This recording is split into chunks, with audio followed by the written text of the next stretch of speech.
Hello students. समष्टि अर्थशास्त्र के चैप्टर नंबर 6 खुली अर्थव्यवस्था के most important short question answer that means लघु उत्तरीय प्रश्नों की बात करेंगे। और इस चैप्टर के सबसे ज़्यादा इंपॉर्टेंट 14 क्वेश्चनों को मैं आपको बताने जा रहा हूँ, एक एक करके विद एक्सप्लेनेशन, ताकि आपको समझ में भी आ जाए। और मैंने खुद लिखे हुए ताकि आप एग्जाम में लिख भी से, जिनको समझना है वो समझ सकता है, जिसको याद करना वो याद कर सकता है, जैसे आपकी विश होती है।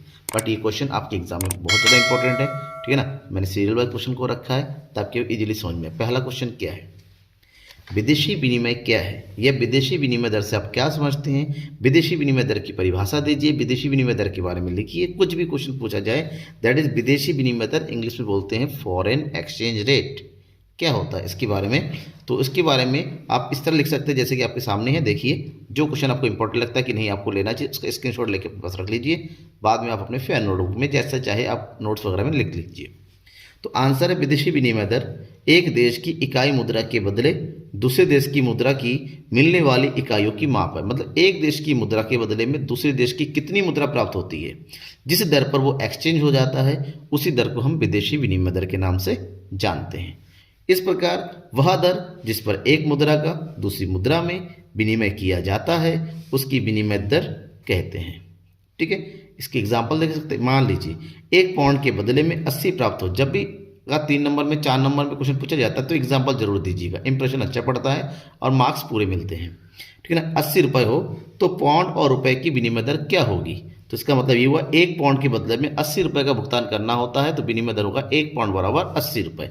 जैसे कि वर्तमान में $1 के बदले में हम कितने रुपए का पेमेंट करते हैं, 82 रुपये का पेमेंट कर रहे हैं। तो ये है विदेशी विनिमय दर $US के बदले में, राइट। ये पहला क्वेश्चन हमारा कंप्लीट हो जाता है। इसी तरह से मोस्ट इंपॉर्टेंट क्वेश्चन जानना है तो लगातार बने रहिए। सब्सक्राइब नहीं किया है आपने तो चैनल को सब्सक्राइब जरूर कर दीजिएगा, ठीक है ना। शेयर करना बिल्कुल मत भूलिए अपने दोस्तों के बीच में जो अपने बोर्ड एग्जाम की तैयारी कर रहे हैं।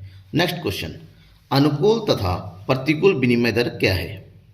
अनुकूल तथा प्रतिकूल विनिमय दर क्या है, उदाहरण सहित स्पष्ट कीजिए। अनुकूल फेवरेबल और प्रतिकूल इनफेवरेबल। ठीक है, अगर हम विनिमय दर के अनुकूल और प्रतिकूल होने की प्रमुख दशाओं की बात करते हैं, इसको 2 अर्थों में समझ सकते हैं, स्वदेश मुद्रा में और विदेशी मुद्रा में। स्वदेश मुद्रा में क्योंकि दोनों के बारे में बताना है। जब विनिमय दर अपनी मुद्रा में व्यक्त की जाती है तो गिरती हुई विनिमय दर अनुकूल होगी। अगर हम कम पेमेंट करते हैं तो हमारे देश के लिए अनुकूल होगी, और बढ़ती विनिमय दर प्रतिकूल होगी, मतलब उसको ज़्यादा पेमेंट करना है। फॉर एग्जाम्पल, विनिमय दर $1 बराबर 80 रुपये है। अब अगर $1 में हम 80 रुपये से कम 75 रुपये का पेमेंट करते हैं तो अनुकूल विनिमय दर होगी। वहीं पर अगर वही $1 के बदले में अगर 85 रुपये का पेमेंट करना पड़े तो इसको प्रतिकूल, क्योंकि अब हमारे देश की मुद्रा का मूल्य कम हो रहा है, हमें ज़्यादा पेमेंट करना पड़ रहा है, इसे इसको प्रतिकूल कहेंगे। उसी के विपरीत अगर विदेशी मुद्रा की बात करते हैं, विदेशी मुद्रा के संबंध में तो बढ़ती हुई विनिमय दर, अगर विनिमय दर बढ़ रहा हो तो उसको अनुकूल, और घटती हुई विनिमय दर प्रतिकूल होती है। मान लीजिए विदेशी मुद्रा के संदर्भ में ₹1 के बदले में अगर 4 सेंट का भुगतान होता है, ₹1 के बदले में 4 सेंट का होता है। ऐसे में अगर 1 सेंट में ₹1 बराबर 5 सेंट का भुगतान होता, मतलब जितना था उससे ज़्यादा हो गया, तो हमारे देश के लिए वो अच्छा होगा, फेवरेबल होगा, क्योंकि हमें ज़्यादा पैसा मिल रहा है। वहीं पर ₹1 के बदले में 3.5 या 3 हो जाए, यानी कि जितना 4 था 4 से कम हो जाए, तो प्रतिकूल, क्योंकि अब हमें कम पेमेंट मिल रहा है, राइट। ये दोनों की है, स्वदेश की मुद्रा में और विदेश की मुद्रा में आपको लिखना पड़ेगा दोनों को। ओके, थर्ड क्वेश्चन, स्थिर विनिमय दर प्रणाली क्या है, इसके गुण एवं दोषों को लिखिए। आपको स्थिर विनिमय प्रणाली के बारे में बताना है और इसके गुण क्या होते हैं, इसके दोष क्या होता है, उसके बारे में बताना है। क्योंकि शॉर्ट में पूछा जाता है तो बहुत ज़्यादा एक्सप्लेन करने की जरूरत नहीं है। आप नॉर्मली स्थिर विनिमय दर के अर्थ को बता दीजिए। जब एक देश की सरकार अपनी मुद्रा का मूल्य दूसरे देश की मुद्रा में निश्चित कर देता है, मतलब ऐसा विनिमय दर जिसका निर्धारण सरकार के द्वारा होता है और इस निर्धारण मूल्य को स्थिर रखा जाता है, मतलब इसमें कोई भी परिवर्तन नहीं हो पाता है, तब विनिमय दर को निश्चित विनिमय दर कहा जाता है या स्थिर विनिमय दर कहा जाता है, जिसको इंग्लिश में बोलते हैं फिक्स्ड एक्सचेंज रेट। ठीक है ना, मतलब किसी भी देश की विनिमय दर को सरकार के द्वारा अगर निर्धारित किया जाता है और सरकार ने निर्धारित किया तो कोई इसमें परिवर्तन नहीं कर सकता। ठीक है ना, ऐसे विनिमय दर को हम स्थिर विनिमय दर के नाम से जानते हैं। अब इसके गुण की बात करते हैं। तो पहला गुण है अंतर्राष्ट्रीय व्यापार में वृद्धि, क्योंकि ये हमने अपने देश के अनुकूल रखा है तो इससे हमारे देश की अंतर्राष्ट्रीय व्यापार बढ़ता चला जाएगा। विदेशी पूंजी को प्रोत्साहन मिलेगा। मान लो हमने विदेशी विनिमय दर को कम रखा है तो ऐसे में विदेशी पूंजी ज़्यादा आएगी तो प्रोत्साहन मिलेगा, पूंजी निर्माण में वृद्धि होगी। लेकिन गुण होने के साथ साथ इसके कुछ दोष भी है। क्या? राष्ट्रीय हितों की अवहेलना होती है। कभी कभी ये हमारे देश के लिए क्या होता है, हितकारी भी नहीं होता है, तो राष्ट्रीय जो हित होती है उसकी अवहेलना होती है।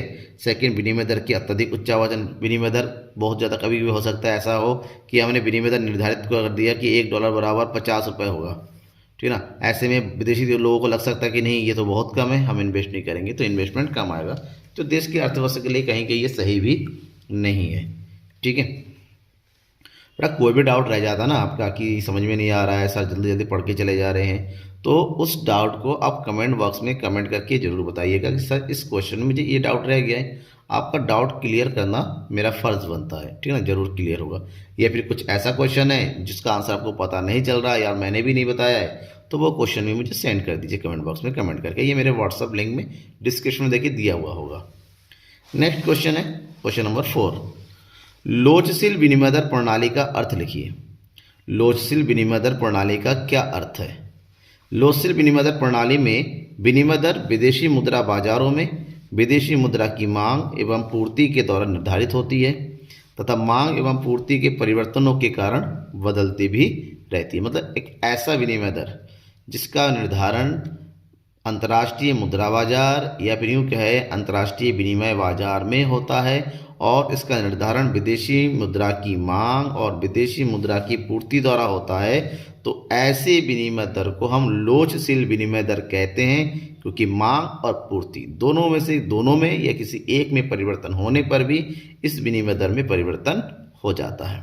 इसको रिप्रेजेंट किया जाता है R=F(ds). यहाँ पर D का मतलब होता है अंतर्राष्ट्रीय बाजार में विभिन्न करेंसियों की मांग और S का मतलब होता है अंतर्राष्ट्रीय बाजार में विभिन्न करेंसियों की पूर्ति। ठीक है, समझ में आ गया इस चीज़ को? आगे बढ़ते हैं। नेक्स्ट इंपॉर्टेंट क्वेश्चन है स्थिर विनिमय दर तथा लोचशील विनिमय दर में अंतर स्पष्ट कीजिए।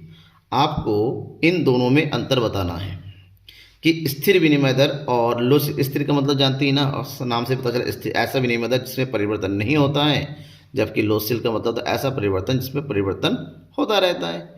अब बट इसको थोड़ा सा एक्सप्लेन करना है क्योंकि मार्क्स लेना है तो लिखना पड़ेगा, पॉइंट टू पॉइंट लिखना है।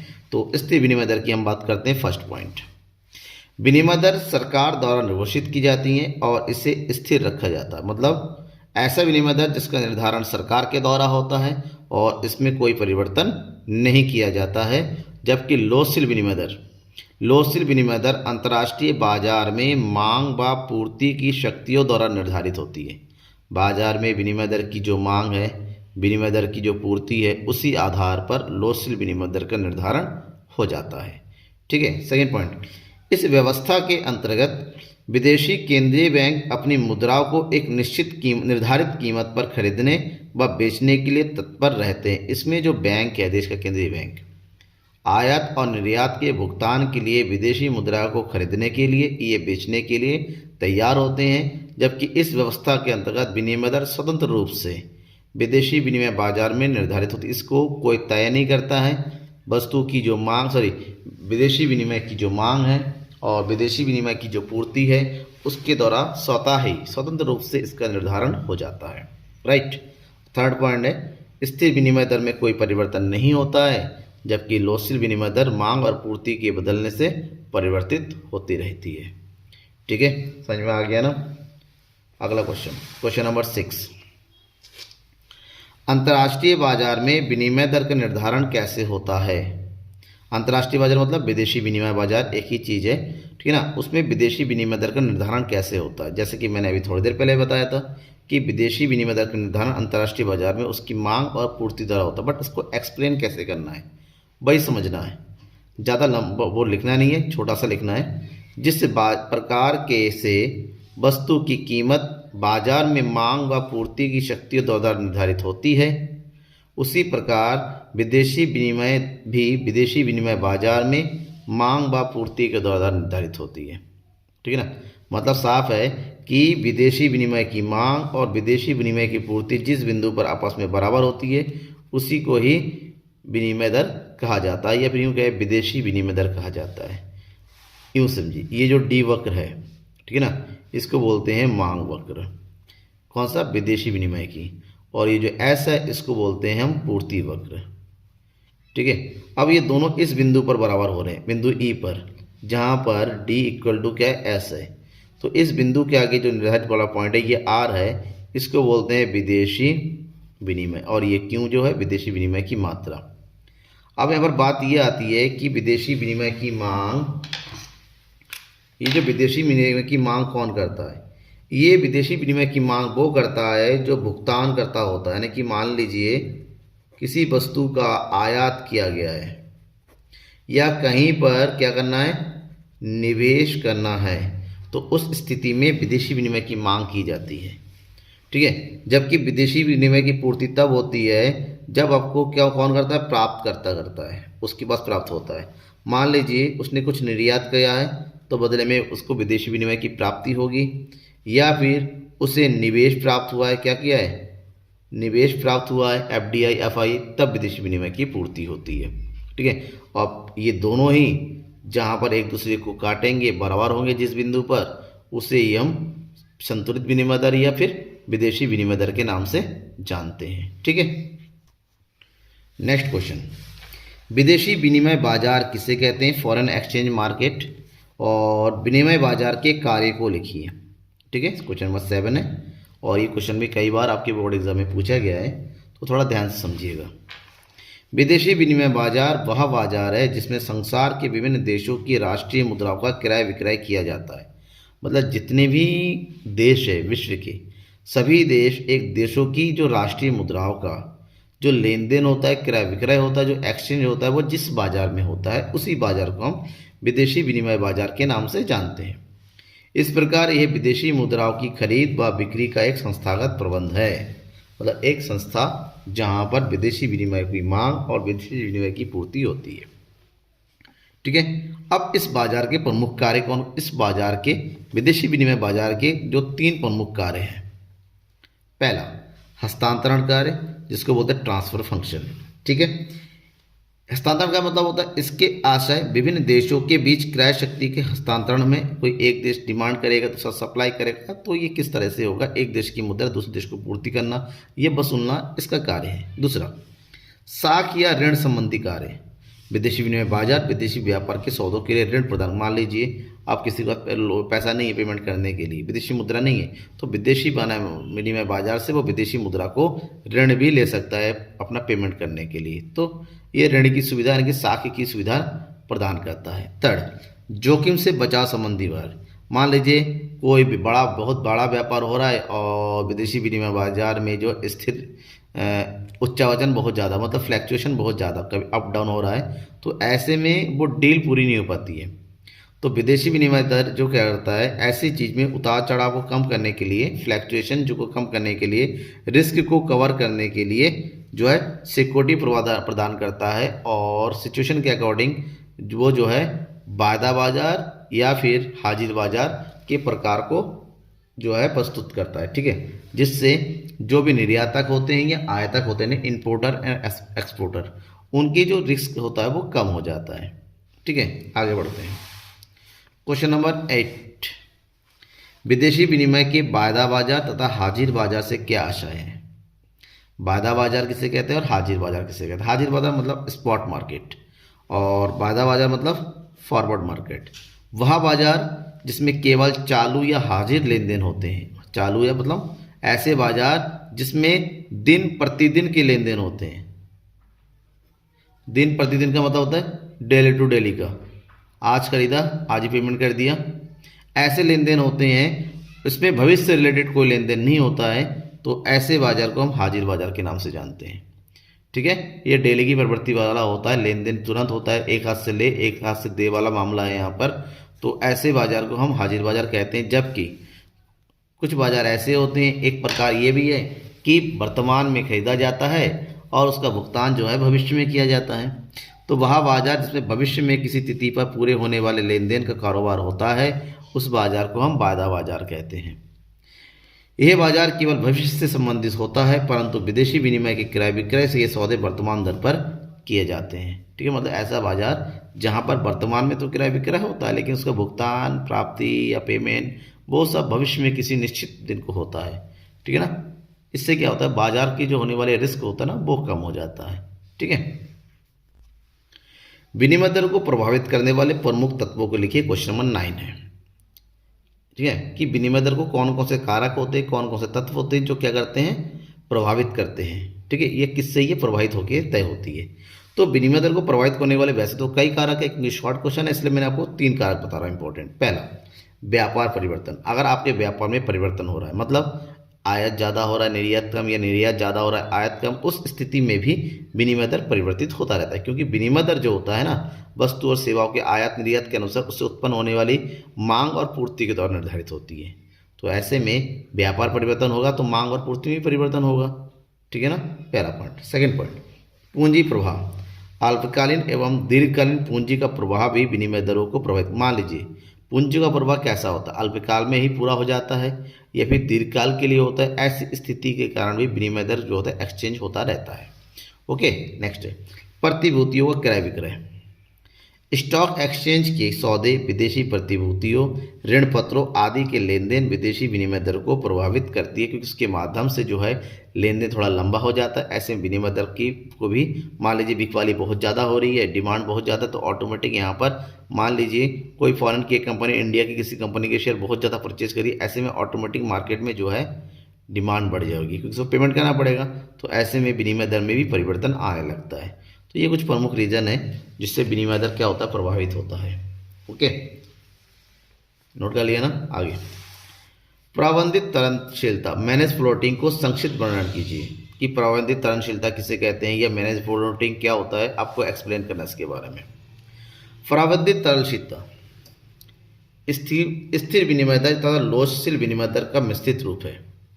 ठीक है, ये जो है स्थिर विनिमय दर यानी कि फिक्स एक्सचेंज रेट और फ्लैक्चुएटिंग एक्सचेंज रेट दोनों का कॉम्बिनेशन होता है।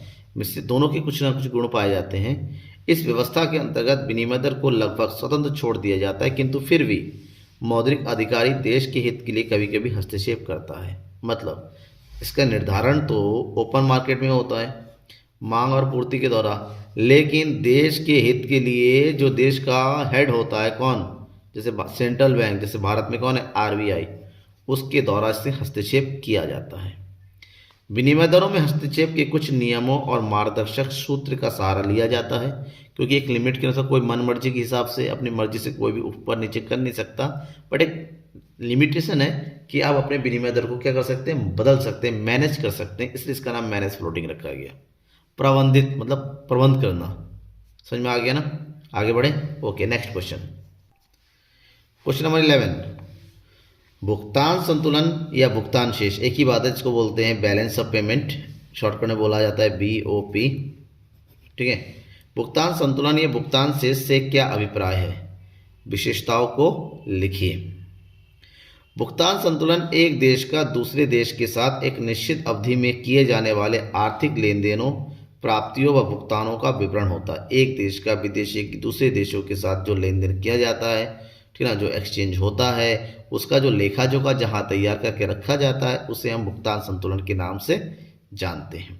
इसके अंतर्गत सभी प्रकार के दृश्य मदों, अदृश्य मदों या पूंजी अंतरण, दृश्य मदे समझना पड़ेगा आपको क्या, दृश्य मतलब ऐसी वस्तुएं जिसको हम देख सकते हैं, छू सकते हैं, जैसे मशीन है, फर्नीचर है, कपड़े है, खाने पीने का सामान है, इन सबको हम दृश्य मदे कहते हैं। दूसरा अदृश्य मदे। अदृश्य मदे वे मदे होती हैं जिसको हम देख नहीं सकते हैं, हम उसको उसके जो है सेवा का उपयोग कर सकते हैं, जैसे तकनीकी हो गई, जैसे जहाजरानी है, बैंकिंग है, इंश्योरेंस है, इसको देख नहीं सकते लेकिन उसकी सेवा का उपभोग जरूर करते हैं। ठीक है, तो भुगतान संतुलन की कुछ विशेषता है, क्योंकि विशेषताएं पूछा जाता है तो विशेषताओं भी जानना है। तो भुगतान संतुलन की प्रमुख विशेषताओं की अगर बात करते हैं तो यह है, यह देश का दूसरे देश के साथ किए जाने वाले लेन देनों का क्रमबद्ध विवरण होता है। एक देश का दूसरे देश इंटरनेशनली एक्सपोर्ट और इम्पोर्ट से रिलेटेड लेन देन होता है। यह एक निश्चित समय अवधि लेखा वर्ष के लिए तैयार किया गया। ये कितने, एक लेखा वर्ष के लिए होता है। एक देश का जो भी अकाउंटिंग ईयर होता है, जैसे भारत का अकाउंटिंग ईयर तो अप्रैल से लेकर मार्च तक है, ठीक है ना, उस बीच में जितना भी लेन देन होता है उसी का रिकॉर्ड यहाँ पर रखा जाता है। इसमें सभी प्रकार के सौदों व वस्तुओं को शामिल किया जाता है। चाहे वो दृश्य हो, चाहे वो अदृश्य हो, चाहे एक पक्षी हो, चाहे पूंजी अंतरण हो, सभी प्रकार के वस्तु और सेवा को यहाँ पर शामिल कर लिया जाता है। ठीक है, ये भुगतान संतुलन। इसके आगे बढ़े, क्वेश्चन इंपॉर्टेंट है, ये क्वेश्चन भी बहुत ही ज़्यादा इंपॉर्टेंट है जो आपके एग्जाम में लगातार पूछा जाता है। भुगतान संतुलन तथा व्यापार संतुलन में अंतर स्पष्ट कीजिए। भुगतान संतुलन और व्यापार संतुलन क्या है, मीनिंग आपको पता होना चाहिए। ठीक है ना, और मीनिंग पता चल गया तो ऑटोमेटिक इसके डिफरेंस के बारे में भी आपको पता चल जाएगा। तो भुगतान संतुलन और व्यापार संतुलन के बीच में अंतर की बात करते हैं। ठीक है, समझ में आ रहा है ना आप लोगों को? कोई भी बड़ा डाउट रह जाता है, डाउट मन में नहीं रखिएगा, डाउट को कमेंट बॉक्स में टाइप करके दीजिए और उससे मुझे डाउट पता चल जाएगा और मैं उसका सॉल्यूशन आपको प्रोवाइड कर दूंगा। ठीक है, तो भुगतान संतुलन व्यापार संतुलन के अंतर की बात कर रहे हैं। पहला पॉइंट, भुगतान संतुलन एक विस्तृत अवधारणा है, जबकि व्यापार संतुलन की बात करते हैं एक क्या है, भुगतान संतुलन का एक भाग मात्र है। ये इसका एक छोटा सा पार्ट है क्योंकि इसमें सभी प्रकार की वस्तु शामिल किया जाता है। व्यापार शेष में सभी प्रकार की वस्तु को शामिल नहीं किया जाता, एक ही प्रकार की वस्तु शामिल किया जाता है। ऐसे में व्यापार संतुलन भुगतान संतुलन का एक भाग मात्र है, एक अंश है, पार्ट है। दूसरा, भुगतान संतुलन में दृश्य एवं अदृश्य एवं पूंजी का हस्तांतरण आदि सभी प्रकार के मुद्दों को शामिल किया जाए। इसमें एक देश का दूसरे देश के साथ जितने भी प्रकार के सौदे होते हैं, जितनी प्रकार की वस्तुएं होती हैं, जितनी प्रकार की सेवाएं होती हैं, सभी के मूल्य को शामिल किया जाता है। जबकि जो व्यापार संतुलन है, व्यापार संतुलन में केवल दृश्य वस्तु के आयात और निर्यात को शामिल किया जाता है, बाकी वस्तुओं को नहीं किया जाता है। ठीक है, थर्ड पॉइंट, एक किसी देश की भुगतान स्थिति का संपूर्ण विश्लेषण है क्योंकि यहाँ पर सभी प्रकार की वस्तुओं को शामिल किया जाता है और ये केवल एक आर्थिक विश्लेषण है, मतलब लेन देन, वस्तुओं का आयात और निर्यात कितना होता है, इसमें केवल आर्थिक विश्लेषण करता है। जबकि भुगतान संतुलन हमेशा संतुलित होता है क्योंकि ये डबल एंट्री के अकॉर्डिंग इसमें रिकॉर्ड किया जाता है और सभी प्रकार की वस्तु को शामिल किया जाता है। इसका टोटल हमेशा क्या होगा, बराबर आएगा, डेबिट और क्रेडिट क्या हो जाएगा, बराबर। जबकि व्यापार संतुलन हमेशा बराबर नहीं होते हैं। अगर आपका आयात ज़्यादा हो गया तो ये प्रतिकूल हो जाएगा, निर्यात ज़्यादा हो गया तो ये अनुकूल हो जाएगा। ठीक है, समझ में आ गया ये वाला पॉइंट। आगे बढ़ते हैं, क्वेश्चन नंबर 13, भुगतान संतुलन के चालू खाते के मदों को लिखिए। भुगतान के चालू खाते, इसको इंग्लिश में बोला जाता है करंट अकाउंट। ठीक है ना, करंट अकाउंट में कौन कौन से आइटम्स आते हैं वो बताने हैं। चालू खाता वह खाता होता है, सबसे पहले अर्थ बता दीजिए। चालू खाता वह खाता है जिसमें वस्तु और सेवाओं के आयात और निर्यात एवं एक पक्षीय भुगतानों का लेखा किया जाता है। ठीक है, चालू खाते के अंदर जो प्रमुख मदें शामिल होती हैं उसमें दृश्य वस्तु के आयात निर्यात का मूल्य, जैसे मशीन, कपड़े का आयात निर्यात। अदृश्य वस्तु के आयात निर्यात का मूल्य, अदृश्य वस्तु को हम सेवा भी कहते हैं। ठीक है ना, सेवा जिसको हम देख नहीं सकते, छू नहीं सकते, बस केवल प्रयोग करते हैं, जैसे परिवहन, बैंकिंग, इसके आयात और निर्यात का मूल्य।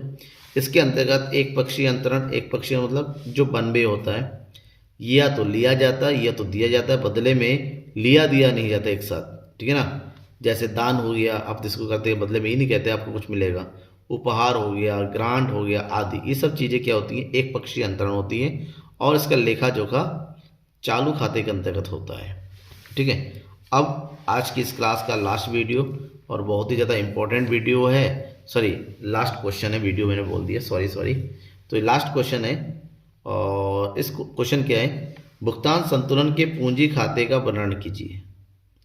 भुगतान संतुलन के पूंजी खाते के वर्णन कीजिए कि भुगतान संतुलन की जो पूंजी खाता बनाया जाता है, जिसको इंग्लिश में बोलते हैं हम कैपिटल अकाउंट, उसमें कौन कौन सी चीज़ें आती हैं। यह वह खाता है, कौन सा, पूंजी खाता वह खाता है जो देश के निवासियों एवं शेष विश्व के निवासियों के द्वारा किए गए उन समस्त सौदों से, सौदों मतलब लेन देनों से संबंधित होता है, जिससे किसी देश की सरकार और निवासियों की परिसंपत्तियों और दायित्वों का परिवर्तन होता है। मतलब ऐसे सौदे या ऐसे लेन देन जिससे उस देश की एसेट्स और लायबिलिटी इफेक्ट होती है, तो उसको हम जो बोलते हैं पूंजी खाते बोलते हैं। उसका रिकॉर्ड जहाँ किया जाता है, उसका विवरण जहाँ तैयार किया जाता है, उसे पूंजी खाते के नाम से जाना जाता है। पूंजी खाते के अंतर्गत पूंजी खाता, पूंजी सौदों, निजी एवं सरकारी पूंजी अंतरण और बैंकिंग पूंजी प्रवाह का एक रिकॉर्ड है। इसके अंदर जो लॉन्ग टर्म एग्रीमेंट्स होते हैं, जो ठीक है ना। जो पूंजीगत वस्तुएं होती हैं, एक सरकार का दूसरे सरकार के साथ, एक सरकार के निजी व्यक्ति के साथ, निजी व्यक्ति का दूसरे सरकार के साथ, जो भी सौदे वगैरह होते हैं उन सबको यहाँ शामिल किया जाता है। ठीक है, जैसे सरकारी सौदे हो गई, गैर सरकारी या निजी सौदे हो गई, विदेशी प्रत्यक्ष निवेश FDI या पोर्टफोलियो विनिमय FII। ठीक है ना। तो ये कंप्लीट होगा इस चैप्टर का, और आपका समष्टि अर्थशास्त्र भी इस तरह से कंप्लीट हो जाता है। मैंने सारे लॉन्ग क्वेश्चन और इंपॉर्टेंट शॉर्ट क्वेश्चन रह गया। ठीक है ना। इसके बाद बेस्ट अर्थशास्त्र पूरा करने के बाद हम जो है वन शॉर्ट वीडियो करेंगे, रिवीजन सीरीज शुरू करेंगे ताकि आपको अच्छे से रिवीजन हो जाए। Thank you everyone. वीडियो को लाइक जरूर कीजिएगा और बेल आइकन को दबा के रखिए ताकि जितने भी वीडियोस आपको आएंगे वो लगातार आपको मिलता रहेगा, नोटिफिकेशन आप तक पहुंचता रहेगा। Thank you, bye bye, good night.